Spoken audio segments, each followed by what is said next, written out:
Ive kamoye. Ntushaka kumbwira ko abajwe n'ibintu byabaye kuri Marita.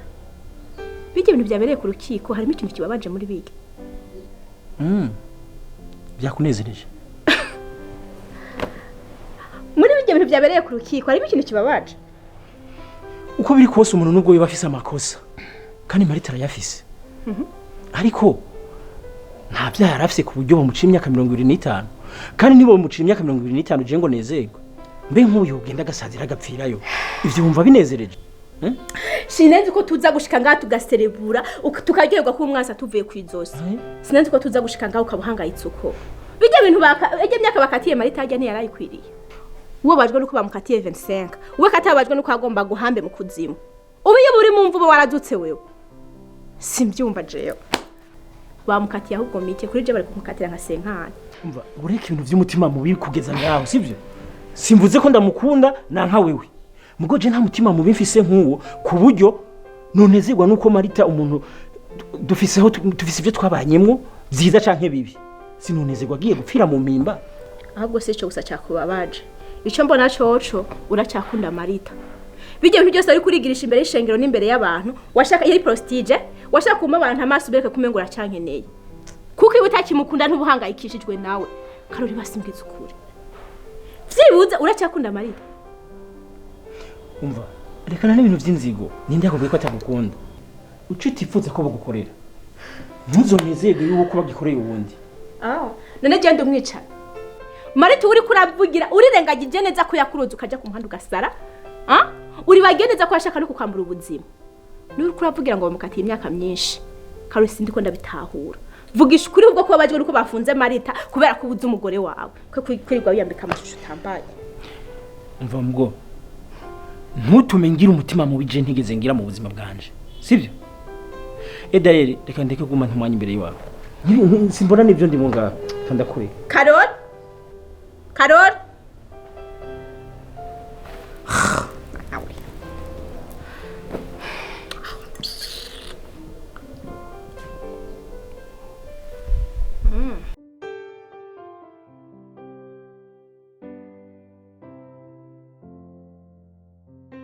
Ndumva iri joro ntusinzira.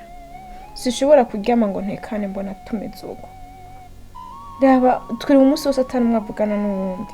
Ubu hageze kuza kuryama uje wambaye impuzu. Kare ko sinaroza kuryama wambaye esi. Shira ibyo bintu bisigura iki? Shira uri bukisezerano wasezeraniye imbere y'abantu n'ishengero.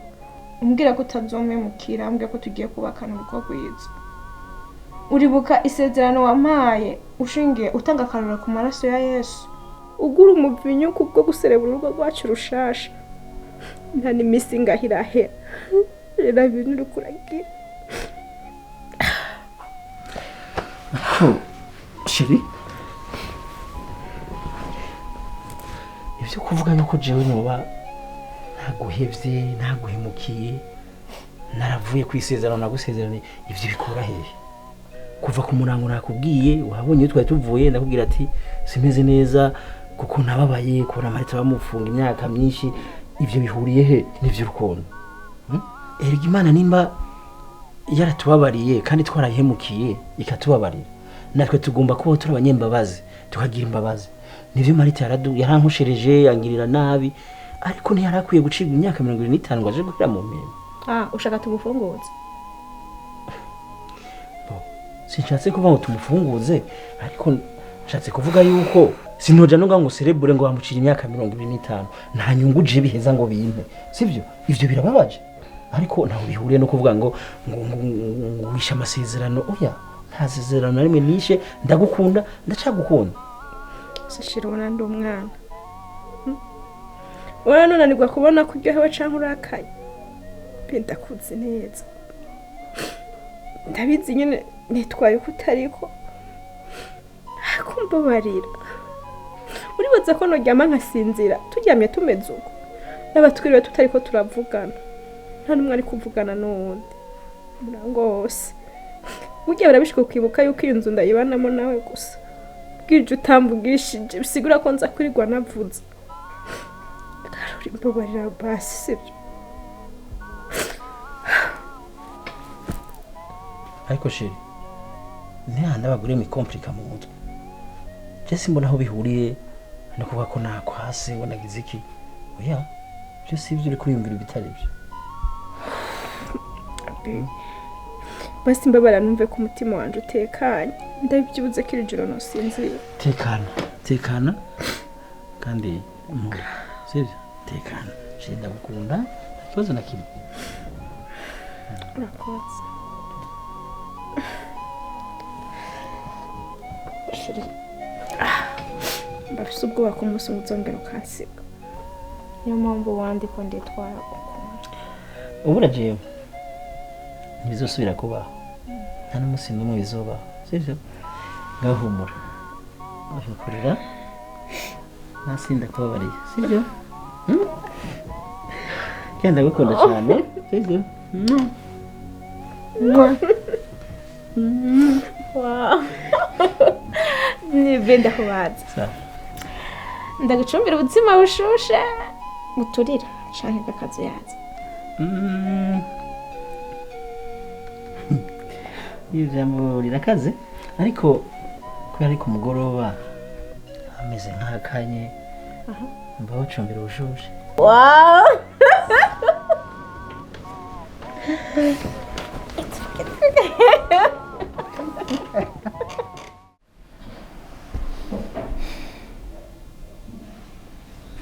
Désolé, le numéro que vous avez composé n'est pas disponible pour le moment.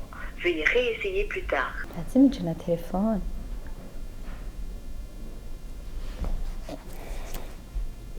Uri nawe yampevye.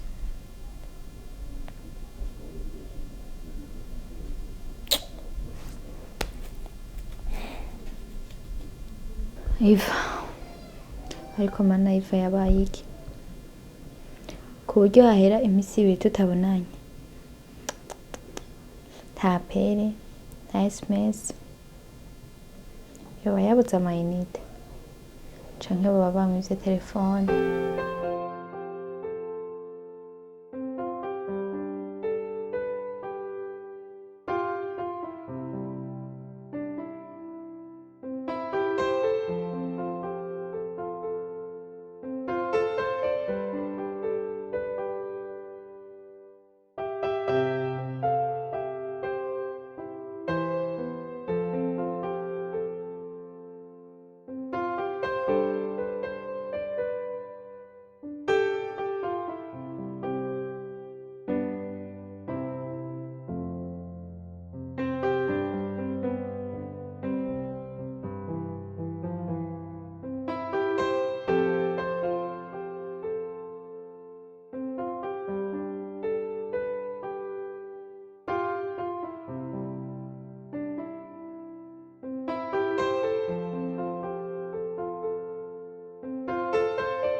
Oui.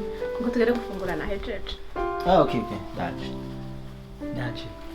Ugiye uberewe? Ngomesi. Ve ucoza. Sawa.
sheri fungura yambaye ikoti ndagufata yashu yo kwica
Niko washapo.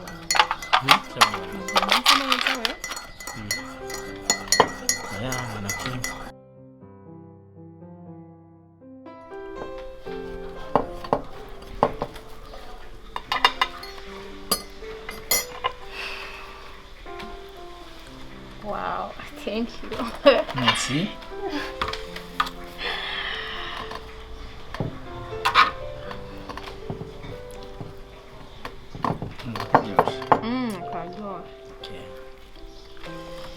cyane kukavuye mu ntoke zawe yohigwariye umunsi nanje nigishikiriwe hari ubundi yahora ashikiwe aca mvuze nzi ko yamara iminsi yose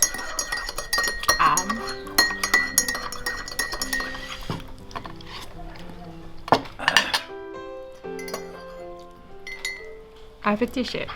Merci.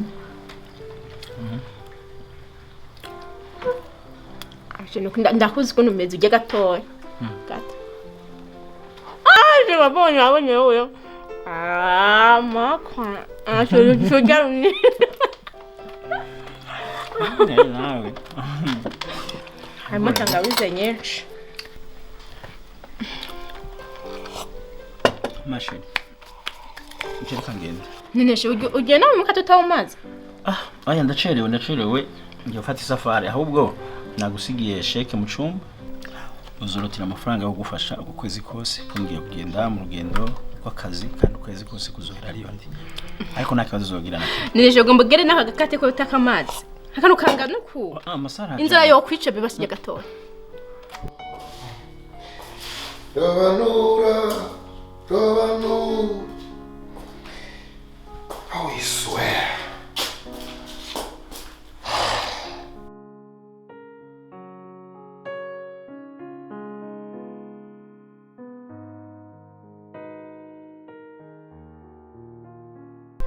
Amasara njanye. Inzara yo kwica nukuri kwimana basijya kakonyene basuka amani. Amasara njanye sinuruvamo. Gusa ahubwo neza sime bwana ndabashizeho mu. Yeah. Abakorege ukwezi kose kweri. Abakorege dukorana bave bantu ukwezi nibisanzwe riga. Tuzuguma tuvugana kuri telefone ntaco. Tuzuba turi kumwe hafi na hafi. Abazungu baravyoroheje appel call video. Call video. Ngoma ndakuraba tumeze nk'abari hamwe na hamwe abastani bakora bango face to face. Tuzoguma turi face to face. Jana kibazo. Gusa nyine ugira urugendo kwizimana kuca imbere. Telefone. Pasteur a telefone? Sinzi binashaka kumbwira. Allo pasteur. Amahoro y'Imana. Mwaramutse neza n'umuryango ngaho. Karori amahoro. Ntabwo ari amahoro wewe. Narinda gukeneye urashobora kubanza gusimba muhira gatoga ngo tuvugane. Nari bise urugendo guyihuta kandi aciriwe amasara njanye. Wihangane cyane kubwo rugendo muno mwanya warusibye kuko ico ngomba kugira kirakomeye cyane.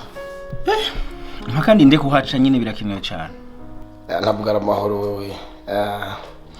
Narinda gukeneye urashobora kubanza gusimba muhira gatoga ngo tuvugane. Shiri. Pasteur yageze umubwira ko mfise urugendo. Aha. Nako numva bivuga nk'ubizi. Kandi ambwiye ngo nyaruke ndahace ngo avukishe rero reka nihute. Ntawe umenye ibyo ushaka kumbarira. Sibyo? Sheri sawa tuzosubira. Ugenda gwizashe.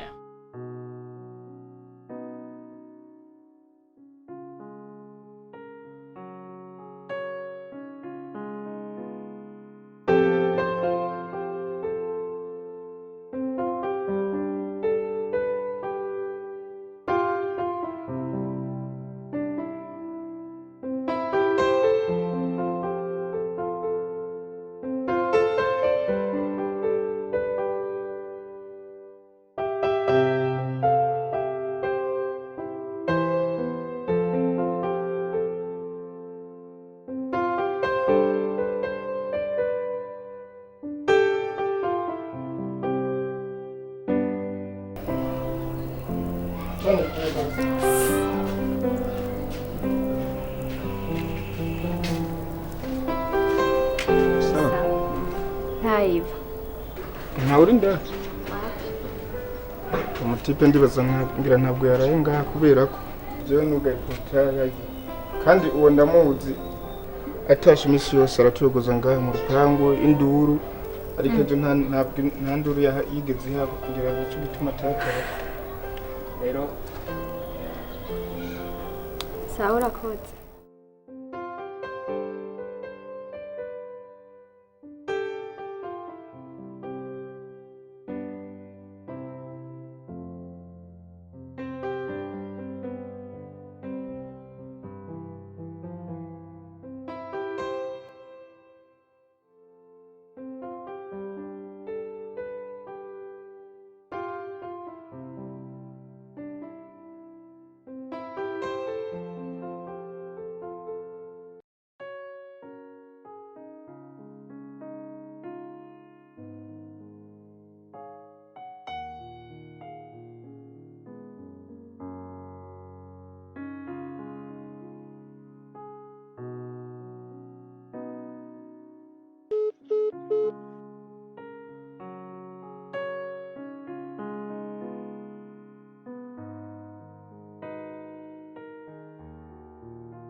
Okay, it's okay.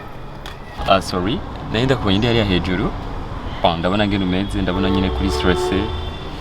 Ariko kandi nanje nk'umuntu aheruka guhemukirwa no kugira ibibazo. Ndazi umuntu yafise ibibazo ngene ameze. So ndavuga ntereka ndakwegere kumbureshe kuganiriza. Ariko kandi umukobwa nka wewe nukwiye kubaho utishimye gutyo, nukwiye kubaho ubabaye.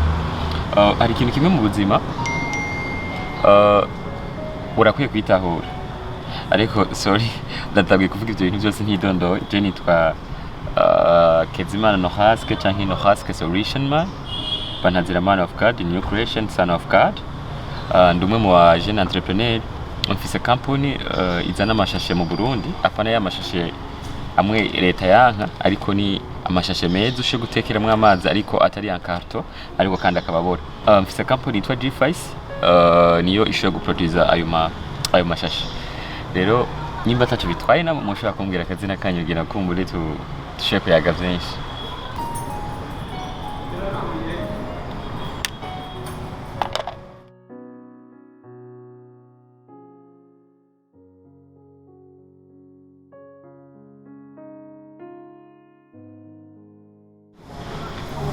Urakomeye mu mutwe.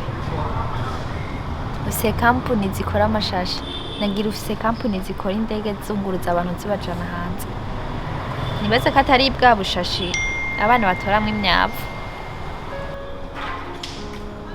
Okay, sorry. Birumvikana ko ufise ishavu.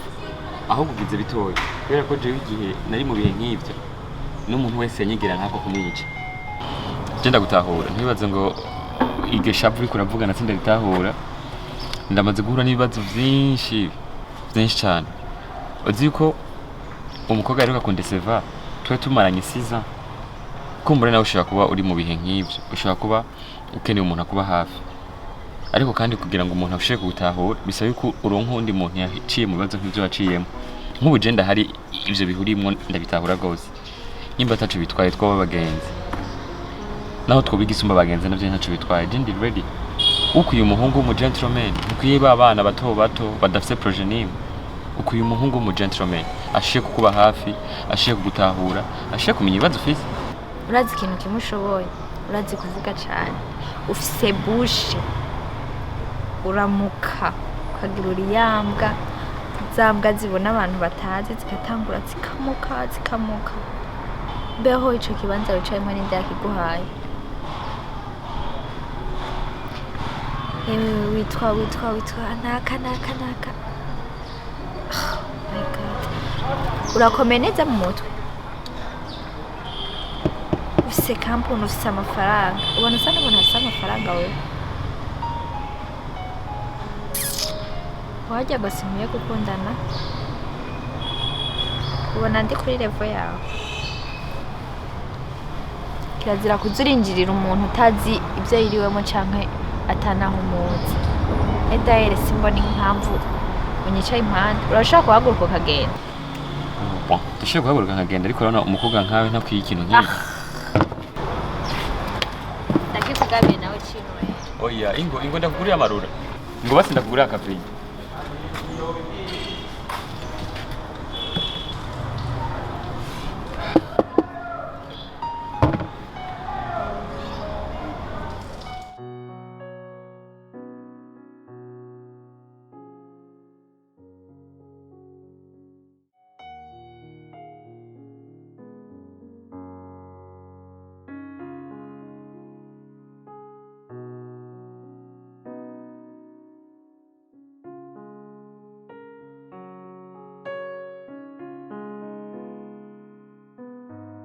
Karoli. Amena cyane. Karibu. Ako amena cyane. Kubegwa nibyo byacu muri iyi minsi. Okay.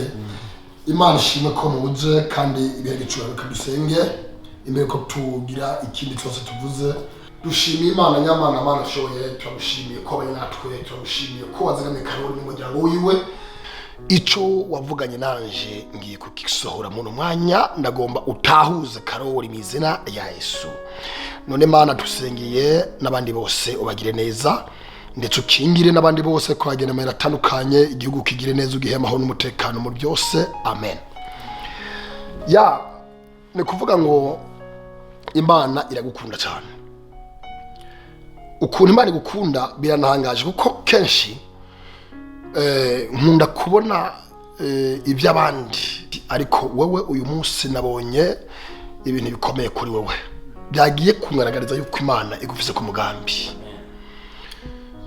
Karoli n'ibyishimo Imana agiye gukorera byotuma wohagarara neza ukayumvira ukumvira ndetse n'uburongozi Imana irakwimanye hagati y'amenyo y'ingwe kimwe bavuga ngo ibinogo byagiye waguye wimbigwa Imana arabizibiye iri joro nabonye ibintu bikomeye nabonye ikintu gikomeye kandi nari mfise urugendo icambere wowe kuki ushobora kuba wotegura urugendo ariko ntubwire umuyobozi wawe mukozi w'Imana muhamwamenye ko nari mfise urugendo mwabimenye gute Imana irabona kandi Imana ihishura ibyezo haza Imana yarabiduhishuye yego rero sinzi impamvu mushaka gufata urugendo batavuze mutagiye abayobozi kugira ngo bafate umwanya wo kubasenya ibyo koko urugendo rwa ruhari ni kubw'impamvu z'akazi kandi ku kazi no babinteguriye barampa ivyangombwa byose ibyankenerwa kugira ngo nshobore gufata urugendo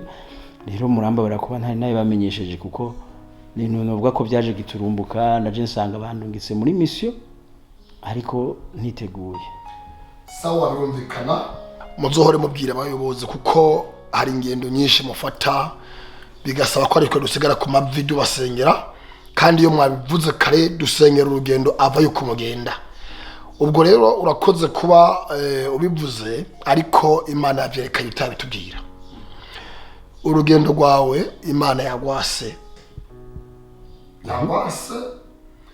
uyumvire urugendo rurimo umutego w'urupfu kubera Imana igufise ko umugambi ariko bavyishikeza kwikorera nabonye ugira isanganya ribabaje icagiye kumbabaza no ko nari mbonye umuryango usigaye urira ico no kubwira wumvire ijwi ry'Imana urazi ko Imana idukoresha kandi urazi ko Imana dusenga ibona ibizoba ejo ibibona uyu munsi kandi kabiduhishurira ubwo rero urugendo uruhagarika Imana yagwase kuko nabonye urupfu giturumbuka isanganya ribi ryatumye abafanze bose ba Karori barira ubwo rero iki kurimwo ni ikintu gikomeye ufise impano ikomeye ufise impano yivuga butumwa ufise impano yo kuzobohora benshi ufise impano yo kuzofasha imfuvyi n'abapfakazi Imana gutegura ibintu bikomeye ubwo rero impfu ku Mana ni ikintu gito uko Imana yishatse yatwara umuntu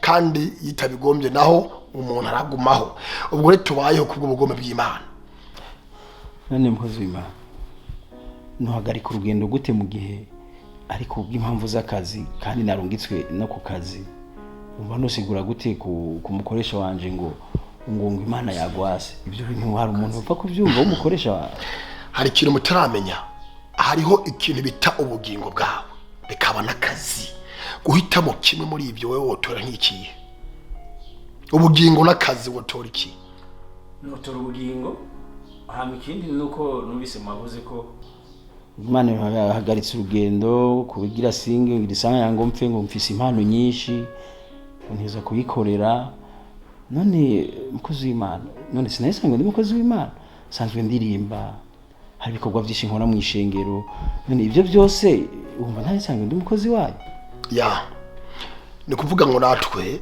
twari dufise ibikorwa nk'ibyo nyene ni kuvuga ngo ibyo bikorwa ni byiza ico no kubwira ni iki Imana igufise ko umugambi kuko ari impano nyinshi ziri muri wewe urumuvugishwa urerekwa kandi uzobukozi w'Imana komeye mu rwego rwo hejuru uzoyobora ishengero rikomeye niyo mpamvu Imana iriko igomba ko uheba ibindi kugira ngo uyikorere kuko uyikore mu buryo bwagutse kubone mu mirimo yayo twese twari dufise ibyo dukora ariko twarabihebye tuvuga ati reka tube mu mwanya Imana itugombamo nabonye ufise impano nyinshi kandi zigiye kugaragara guhera uyu mwaka ugiye kwibona ubwo rero nashaka yuko wokumvira ijwi ry'Imana icimana kirakubwira ucumvire kandi ukigendere igisigaye uzobohora benshi uzoshikana benshi kuri Kristo handi uzogira n'iherezo ryiza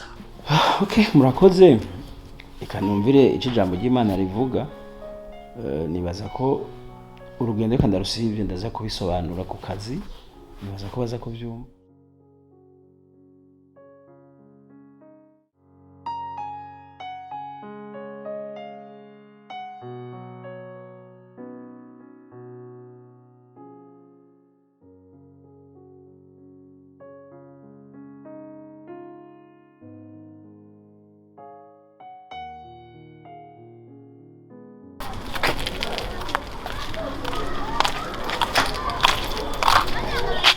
mbona ukamunga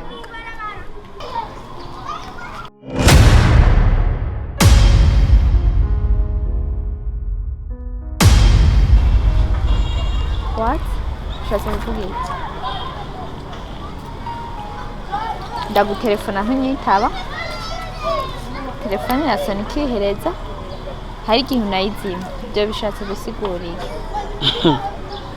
kwita ushaka nitabe phone yawe canke ndakwandikira message aho uribagiye ibintu akagaye wanyeretse tuvuye kuri sentare urabyibagiye hama ngo notora telefone ngo nitabe tuvugane iki ariko bijya byarahetse bihera agasuzuguro wangayiye mu nzu yanyu urakibagiye ubumwanya mara ndakuvire mu buzima sibyo senda kumenyera ndakureke nimba ndi umuntu w'umugabo nkora igikenewe ngamahitamwe nayanje kugira amahitamwe nahisemo naya nyene kandi navyo bingaragaza yuko ndi umugabo anya twihanganiye vyinshi je nawe ntihari hageze ko witwara nk'umwana nk'umwana ubu harageze aho uvuga yuko je nitwara nk'umwana kuko wowe kujya wanyigaragaje ko byari inkwe by'abantu bakuze sibyo reka nitware nk'umwana sibyo nzogume ndi umwana kunyene nawe uzokomeze kajya gasuzuguro k'abantu bakuze bigaragara iki rero nje urukundo rwanje nawe full stop